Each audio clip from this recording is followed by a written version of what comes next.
Hey guys, so on a couple videos ago, I talked about weighing different components of your arrow for the goal of having arrows that weigh within 1 to 3 grains of each other when you get all the way from the bear shaft all the way to the end result, which is your arrow that you're going to be actually shooting at a deer. This video, I'm going to cover a handful of things from weighing the arrows, separating out your broadheads by weight, and then trying to match like a lighter arrow with your heavier broadheads and your lighter broadheads with the heavier arrows, so on and so forth. So a couple key notes here is the overall goal of this video is to show you how you can get all your arrows to be within about a grain or so of each other.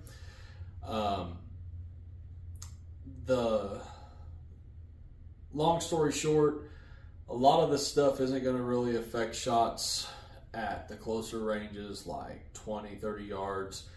You start pushing 40, 50 yards for some of you guys that hunt out west, elk, mule deer, you start talking 60, 70 yard shots. This is really going to start affecting it because not only do you have the possibility of having a 3, 5, I've even seen as much as a 6 or 7 grain difference between arrow to arrow, you're also adding a very effective flight control surface to your arrow in addition to the fletchings. So hopefully this video you can learn a thing or two from it. I am far from perfect, but I can get this arrow pretty darn close to being perfect as it could be. So just stay tuned. This video is going to be a little lengthy, but there's a lot of good info throughout the video that's going to be able to hopefully get you a little bit of information that you may not have had previously to watching it. So stay tuned and hopefully you guys learned something. So what I'm doing right now is each one of my arrows, they're all labeled and I'm weighing them, and inside of the book here I am writing down the different weights that each arrow is by themselves without like the fill point or the broadhead or whatever in there. We'll get to that point here in a little bit, but I mean, like this one, 374, I wrote down 374, that was number 7. I come over here to number 8, and as you can see, number 8, put it down here, let the scale settle. See, that one's kind of light, so we'll do 372.3. Throw it up there. And this will all make sense here in a little bit. Whenever I start putting everything together, that one's 374.2. That's number 10. We won't speak what happened to the number 9 arrow. We'll just keep that one to ourselves. But it is a German Shepherd and pointy-eared. And we're not going to talk about that. He doesn't want me to talk about it probably. 374.6. You guys get the idea. I mean, this isn't rocket science. Just weigh your arrows, write the weights down. Okay, guys, so on one of my previous videos, I kind of talked about the various weights and how broadheads can weigh different and so on and so forth. So I've got my arrows all weighed, got those weights wrote down. So right here I got 3 brand new packs of Muzzy Trokars, and I'm going to open up each one and we're going to weigh them right quick. These are brand new, just bought them yesterday. So let's see what they look like. I need some scissors. Hold on 1 second.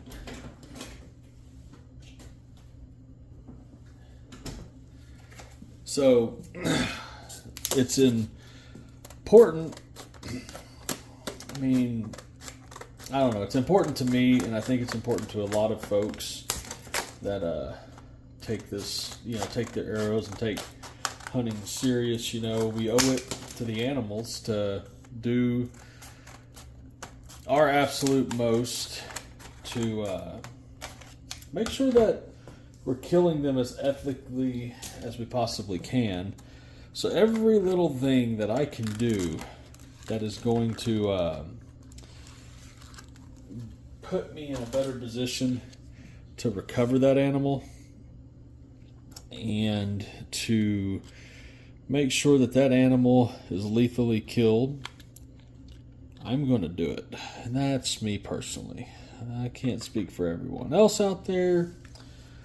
I would hope that most people are more like-minded than me than they are not. But I do know that there are some outliers out there who just genuinely don't care. And it's sad. But what'll happen here is you'll see that the weights between each one of these will vary. I won't say significantly. My experience with like the Muzzy Trocars and like Montec, the G5 Montecs, they are all usually within a couple grains of each other. Nothing drastic. But nonetheless, this is just an easy, simple thing you can do to get your arrows overall weight to be as close as you possibly can. My experience is, I'm not a professional archer. I don't shoot professional competitions. I'm not sponsored by anybody, but just my own trial and error, I have found that at like 60 yards, 70 yards, once I start having variations in my arrows of more than about 3 to 5 grains typically, is where I start noticing that I have major point of impact changes between arrows with fill points and broadheads. It's kind of food for thought. That's 5 grains difference, So if I can narrow that gap between arrow to arrow as much as I possibly can, I want to.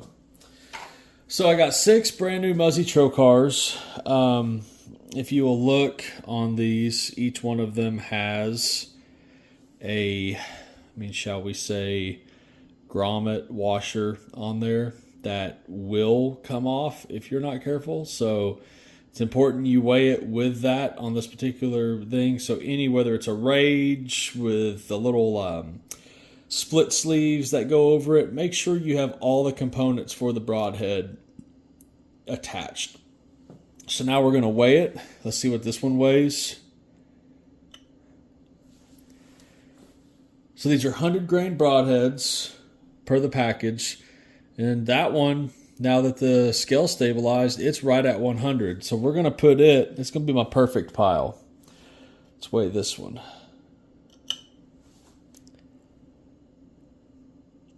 It's 99.5. It's going to go in my light pile.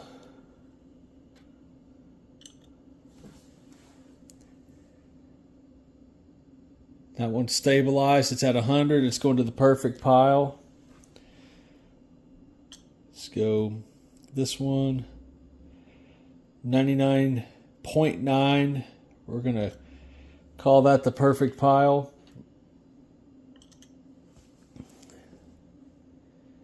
$99.7. We'll call that the light pile.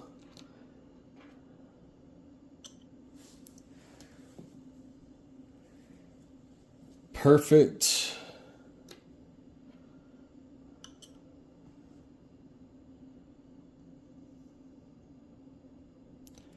Call that one light.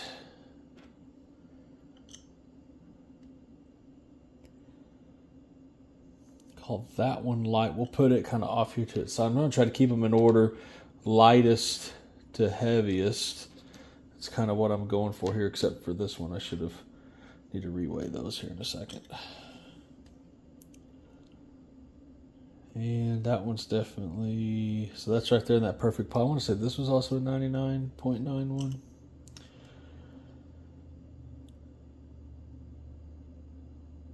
We're 99.7-ish. Guess I could have been a little bit more vigilant about this when I was doing it. 0.9.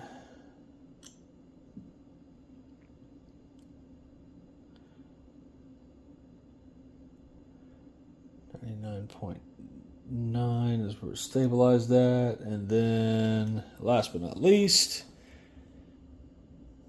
99.9. So, as you can see, everything got them kind of in order of, well, I guess you can't really see it. Let's change it up a little bit. So I got them in order of lightest to heaviest. So, in my book here, I wrote down all the weights for all these. And if you can read my chicken scratch. So you see, I think my lightest was, there's a 372.3. Heaviest was 376.9. That is a building error. So the goal was to try to keep them around 374. And I pretty well maintained that. I'm all over 374. That was the goal. And that is what I'm running with. So the overall goal is to be around or as close to 474 as I possibly can with my total overall arrow weight. That being said, just to kind of show what we're talking about. So we're going to go for absolute as perfect as we can get. So let's start off with number 1, and let's put the 374. Let's match it with the most perfect broadhead I have over here as far as weight goes. So we got them labeled. As you can see, this is number 1. We're going to put this broadhead on here.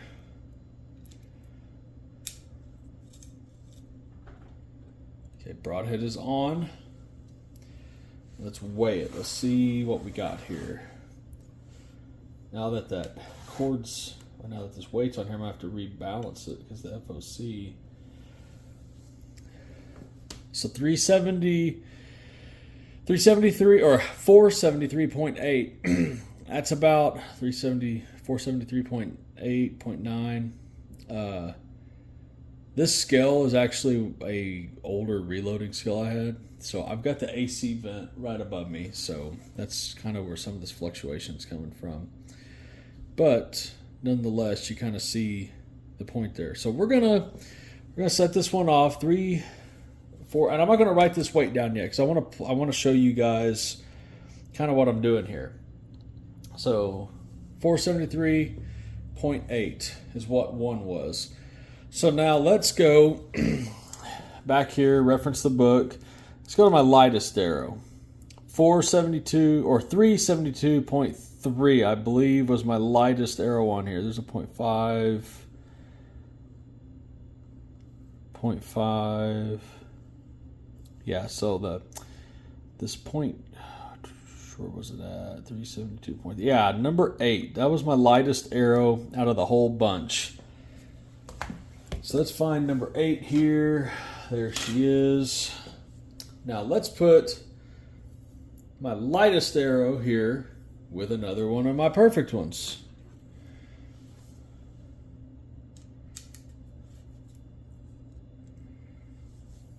Weigh it.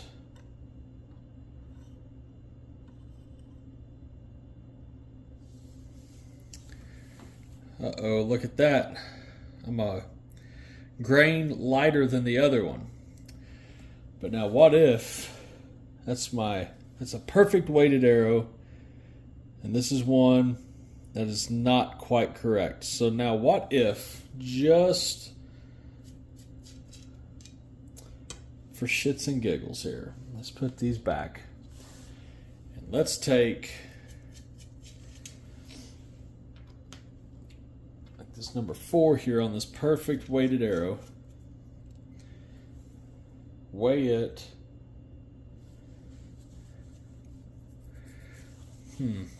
Interesting. 473.8. Now, let's take this light arrow and match it with a heavy broadhead. Make sure the O-ring and everything is on there.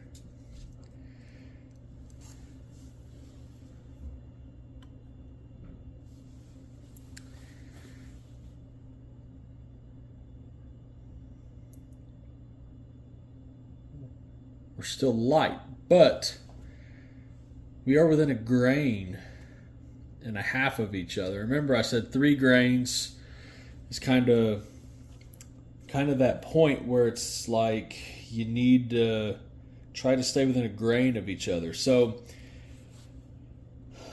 you see that I can go both ways, and these arrows are still within a grain of one another.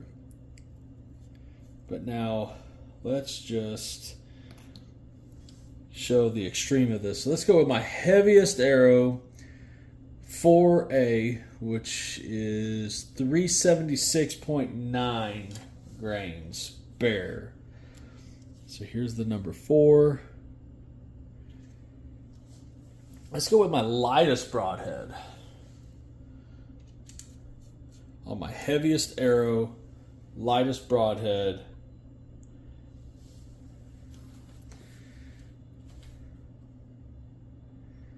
See the difference there? Well, oh, hold on. That's not right because my other fletching was touched. There we go. Now look at that. Heaviest arrow, lightest broadhead. That arrow is easily a grain and a half over the other one. Typically what I'll do in this instance is, I've got enough arrows I can play around and I can find a bunch of them that are all going to be even. This arrow will effectively become a permanent practice arrow. So my heaviest arrow and my lightest broadhead did not work out. They're not going to be within what I consider a acceptable range. So on my fletching, another thing, because the company I buy these from, you can't get it any greater than number 15 labeled. So I have 2 number 4s in this batch. So I put a silver Sharpie stripe down the sides of them to let me know that this is like 4A in the book. I've got it labeled 4A, 1A, so on and so forth. I will come here on the fletching and put a P on each one of these fletchings. And I will even put a P on the other side. And that lets me know that under no circumstances is this to have a broadhead on it. It is officially a practice-only arrow. So let's go with all these ones that are as close to perfect weight as I could possibly get. I'm actually going to take this light one and do, let's see here, this is number 8. I'm going to take this light one and put it back. So light had a heavy. That is correct. Let's double check it just to make sure. Yes, it had a perfect one on there. So number 8 goes back there with his friends. Let's see here. So let's go with number 4, which is this one. Number 4 is 374.4. So we're going to go with one of these that was like 99.8, 99.7 or so. Let's see what we get. 374.3. And just for reference, let's see what this one was again. Oh, there I go again. So I'm within a grain of one another. That is acceptable to me. In my little bit of experience, once again, I am far from a professional, but in my little bit of experience, that amount of grain difference does not amount to anything downrange. So here is a number 5. It is a perfectly weighted arrow. So I'm going to go with one of the ones that's just slightly below perfect. See if I can keep in that range that I'm wanting to stay in. There you go, 374.1. That's good enough for me. Let's see here. Number 7's another perfect 374. We're going to go with this next one slightly lighter. Make sure the O-ring stays on there. Boom. Put it on there. 374.1. So you guys get the idea. I'm going through here. I'm cherry picking off of my list here the different ones that are the more perfect weights, matching them as appropriately as I can with the broadhead to try to stay as close to that 374 or 474 mark as I possibly can. That's the goal here, is to stay as close as I possibly can to that number, because that's what I want. I mean, that's the goal here, is to be as close as I can. So number 6 was 373.9. So here we go. Great example. Slightly below my max, or slightly below my arrow weight that I want. I got a lighter arrow. I add a slightly heavier broadhead than the rest. And boom, look at that. 374.1. I mean, this is kind of what I'm talking about here. If you just take a little bit of time, play around with these things, you can usually nail it right on the head with your arrow weights. Let's see here. Let's go. Let's do number 12. So number 12 now. Let's go with number 3. Here we go. Number 3 is. Let's go with some of these heavier ones, actually. I want to play around. Okay, here we go. 13. 375.2 on number 13. So let's look at here. Yeah, there's number 13 right there. Going to use my lighter one over here. Oh, almost lost that O-ring. And going to get it tightened up, weigh it.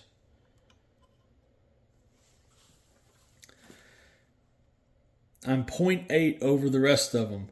So I use one of my lighter arrows, or one of my heavier arrows, one of my lighter filled or broadheads, and I ended up, well, now that it's settled out, it's at 475. See if we can't play around with it. That's the thing, when you got enough arrows, you can kind of play around with it. And I do understand that not everybody has the ability to buy 20 or 30 arrows, to siphon through arrows. I get it. It's not a cheap hobby. I just had a friend of mine from work who is getting interested in archery, and he is finding out the very slow and painful way that it is not a cheap hobby. And I get that. You can still take lesser expensive items, do what I'm doing, and you make them perform like a higher end item. There's nothing wrong with that. You just have to be willing to put a little bit of work in. Looky there, match that arrow up. I'm within 2 grains of the field of these arrows. Can't complain about that. Let's do this number 11. It's slightly heavy compared to that one, so I'm going to go with another light broadhead. Keep the O-ring. Good Lord, I've lost enough of those. And, of course, they're nice enough to give you a couple of them in each package. So if you do lose one, there you go. Then 0.7 of the field of these things. So you get the idea. It's not hard. It's not rocket science. It just does take a second. This is not the final step. There is more. So, fixing to move on to that next step. Okay, guys, so I've got an arrow spinner here. I'm going to try to pan the camera over. I've got it on a tripod, so bear with me. Or hell, I'll just do this. This will be better. So I've got a arrow spinner, just a regular old plain Jane Pine Ridge arrow spinner. Nothing fancy. And then I've got a box. Mainly, you can use anything. I just used this box because it was laying right over here. I put a Sharpie dot on it, and I want to show you something. So when you spin these arrows, the goal here is you want zero oscillation in the tip, in your broadhead tip, okay? This comes from when they trim your arrow, or when you trim your arrow, depending on, if you do it or somebody else does it. It's not necessarily going to be 100% square. So this, once you put your broadhead on and you start spinning it, you'll see this one, here, back it up a little bit. This one's got some oscillation in it. You can see it. I don't know if you can. Let me try to zoom in a little bit more. Bear with me here, guys. Okay. So if you can see the dot there for reference.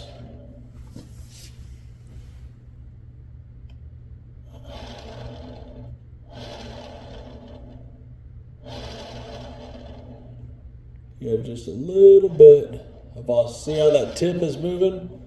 That's why you have the box. Put your reference point on there, you can see it.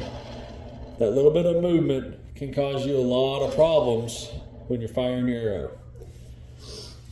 So the goal here is we're going to use, let me back it up a little bit here. We're going to use this arrow squaring tool here. This is a G5 arrow squaring tool. It's called the Fast Tool. It's amazing. Very simple, very cheap. I want to say $40, $30 or so. I mounted mine to a piece of aluminum plate that I had laying around. It is well worth your money. It's a very simple tool. It's got a notch cut on one side, and then you put adhesive pads. I stopped buying the adhesive pads. I started making my own adhesive pads myself. As you can see, fletched arrow squaring tool, hence the name Fast. So you saw this one spinning. We're going to work it on this tool, and I'll show you what it spins like afterward. Okay, guys, so I got the broadhead off the arrow, and now I'm going to square the end of the arrow up. Depending on, this is a hidden insert, so the insert is inside the arrow. If you have the type of insert that has the aluminum, I guess the proper thing would be like the aluminum ferrule that comes out. It's like a hat bushing, essentially, that the aluminum part will sit on the end here. You will be sanding aluminum and not carbon. The carbon arrows the carbon arrows that have the hidden inserts, they're a little bit easier to square up, a little bit quicker. So what I do is I start out with 5 turns. What I also like to do is I'll keep a hand on the arrow like so, hand on the tool. I press with this hand into this surface, so I drive it into that surface, and then I turn it back and forth. I watch my fletching or the number on the end, and I see if once I get to about 5 to 6 full revolutions, or rotations rather,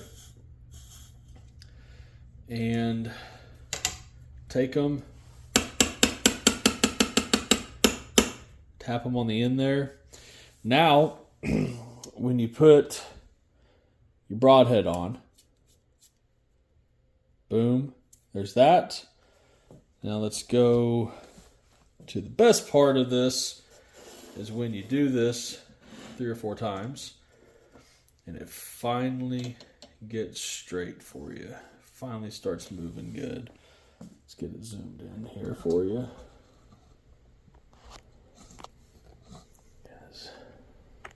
zoom in on that as best I can. Bear with me here. Okay. So let's watch the oscillation again. Let's see if turning it those 6 or so times, probably closer to about 8 or 9 actually is what I did, if we're being 100% honest. But you know, as hunters, we don't fib or nothing.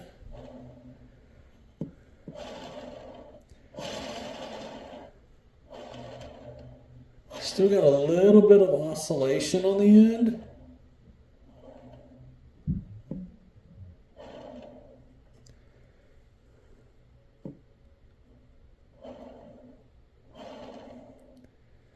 Still got a little bit. So let's work it one more time. Let's see what we get. See what we can do here. It is, I would honestly say, I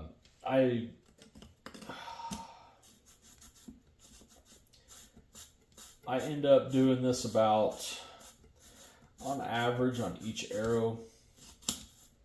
I'd say it's not uncommon to have to work it 2 or 3 times.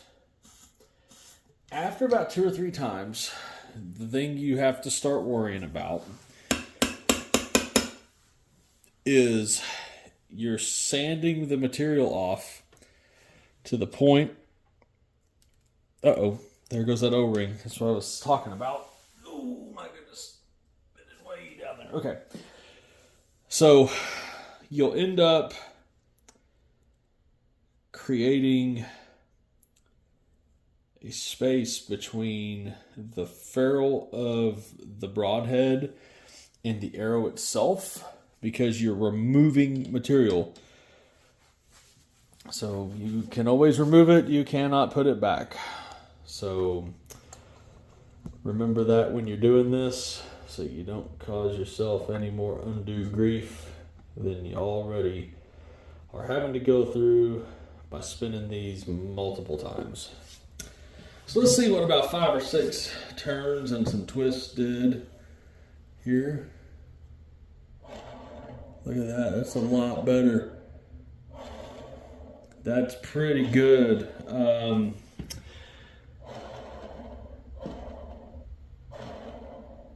Still just a hair. I think we can do it one more time and probably get it about perfect. Once again, it comes down to my motivation for doing this. It's because I want to make sure that all my arrows are the same. No excuses. And I feel like we owe it to the animal to set ourselves up for the most possible success of killing that animal as ethically and quickly as we possibly can.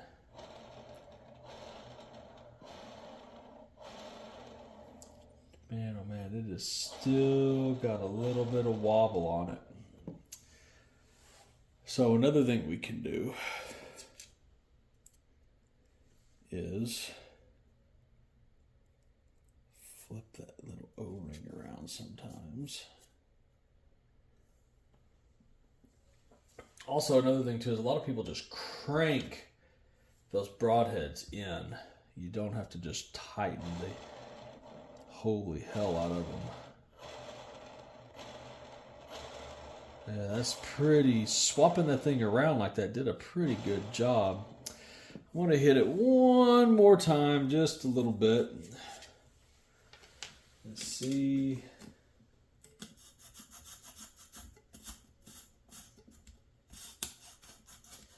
I did have someone ask me here a while back if the direction you sand it matters, and no. You can see I'm going forward and back, some long rolls, some short rolls. Yeah, I got quite a bit off that time. So let's see. It's very important you tap those out when you're done.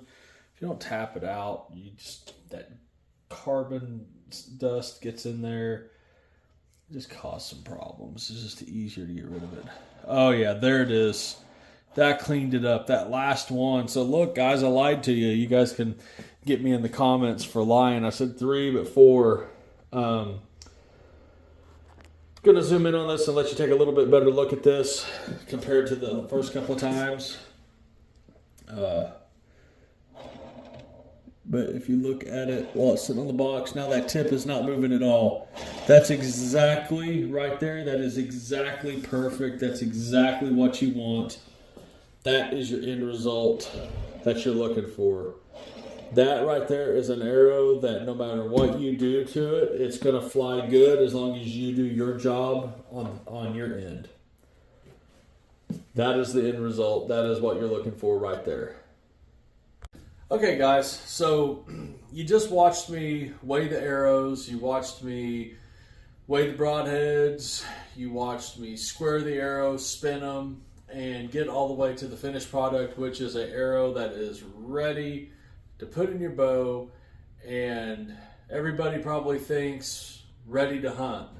Wrong. Take this arrow that you just spent all that time in and effort on, get you a broadhead safe target, and go and shoot it through your bow. Shoot your fill points, shoot your broadheads. Guarantee you, unless the holes in the Swiss cheese align, I guarantee you that you're going to have a different point of impact on your arrows. Significant enough to where you're going to have, if you go out to the stand and shoot this arrow at a deer without throwing it at a target first, you're either going to wound an animal or you're going to miss an animal. Hopefully you miss in that case, but wounding one would make me sick, and I know a lot of the hunters out there, the last thing they want to do is wound a deer, or an elk, or whatever the case may be. So go shoot your fixed blades at your targets before you get in a stand and before you sling it at an animal, and adjust your sights accordingly. There are a ton of videos out there by like Josh Bomar, Dudley, Chris B, a whole host of guys out there that will give you excellent tips and excellent advice on how to make your broadheads and your field points group together. There are 2 schools of thoughts on that. There are the folks who do not want to mess with the center shot of their rest, so they would rather literally have another sight that they take off and put on just for their broadheads or just for their field points than to mess with a perfectly tuned arrow rest. On the other side of that, there are folks who will adjust their rest slightly. I have done both, and I'll tell you, they both work. You'll have people that are just feet taped to the bicycle, I'm not messing with my rest, or I'm not going to mess with my sight, or whatever the case may be. Both work. It's what you want to do. If you're like me, you're just an average Joe, average job. You don't have the money to go drop on another $200, $300 sight. So adjusting it's $300 for a new sight, or adjust your rest a little bit. That's the thing that a lot of people face. And walk back tuning, French tuning, it's effective. It works, and it's free to you. And it also, in my opinion, helps you understand how your bow works a little bit better. I typically always just adjust my rest slightly to where my fill points and my broadheads shoot the sight. So, like it or leave it, always shoot your broadheads at a target before deer season to make sure your impact is where you're aiming. The thing that gets talked about a lot is, should the orientation of my broadhead and my fletchings match. Does that affect arrow flight? Boy, I tell you what, everybody's got an opinion on this and everyone's is right. I will give you my experience. I have, with a 3 fletch or 4 fletch, I have matched my broadhead and I have had it clocked to where it matches my fletchings. I have also done it to where I just get the arrow spun and get it straight, get everything flowing good, and just throw the broadhead on there and shoot. I have not seen a significant enough change in impact from arrow to arrow, veins and broadhead matched or not matched, to sit here and tell you that it is imperative that you do one or the other. What I do, and this is just because I'm a little OCD about my arrows, I like them all to be the same. I like them to be cookie cutter. So I like every one of my arrows to have the broadhead blades and the fletchings match or be oriented the same direction. It's like on a 4 fletch like this, and I don't know if I'm in frame enough, I have these bottom 2 blades, they match the bottom 2 veins here, and this top blade sits between these two if you're looking at it like so. So if you look at it like this, I don't know if you guys can tell, the blade is between the 2 top veins, and the bottom 2 blades are oriented the same as the bottom veins. For those of you guys who don't know the difference between the top and the bottom, on a 3 vein, hold on a second, I'll just show you right quick. I think I've got one up here from back in the day. I retire my arrows that I shoot other deer with. So I'm going to give you a couple of examples here just because. Okay, so on some arrows you have a off-colored vein. Typically speaking, on a fall-away rest, you would want this to face up because that allows clearance. So this top off-colored vein would face up, therefore this is the top of the arrow. This is the top vein, these are the bottom veins, okay? So on this setup here, all the veins are the same color. So what you do is this is my top vein, and the reason I know this is because on the nock there is, I'm going to put this a little closer to the camera here, hopefully it zooms in. On the nock there is a little dash on one side of the nock. It's a little nub dash, little bump that comes off of one side of the nock. Once I get my arrows built, or as I'm building my arrows rather, I will turn that nock. Once I get the arrow spine figured out, and once I get my arrow fletched and I've kind of got it figured out where I want that nock to be, I will turn that nock to where it matches my top vein.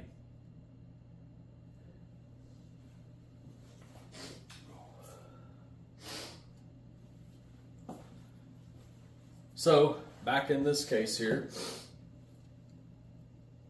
the way that I determine the top on this one is once I got my broadhead and everything aligned,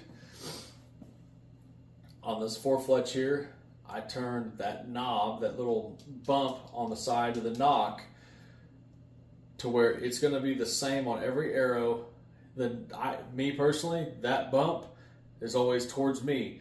So when I put that bow in, or I put this arrow into my bow, that bump is always facing me. This for me is important because of the direction I have my broadhead. When I draw back the bow and I've got my hand here, if one of those blades is down and I've got man, that could cut my hand. So if I have this where it needs to be and I'm drawn back, now I've got clearance from my hand while it's in the rest. Don't have to worry about cutting my hand or anything like that. And also,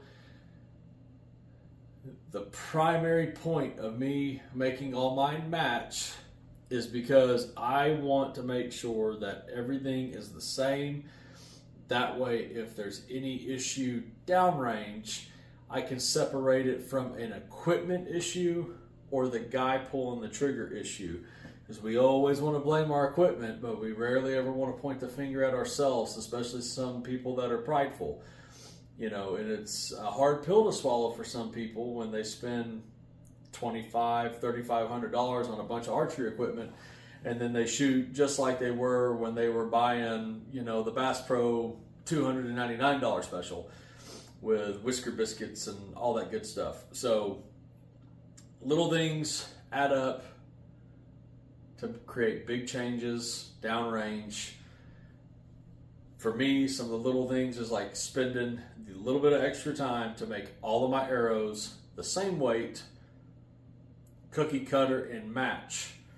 Make sure they spin good, make sure they shoot good, and then when it's all said and done, come hunting season, hopefully when you have a big old deer come walking below you, or you have that elk walk out in front of you 50, 60 yards bugling and screaming, when you send that arrow, you're going to hit your mark. You're going to put a good, quick, clean kill on that animal, and you're going to have nothing to worry about.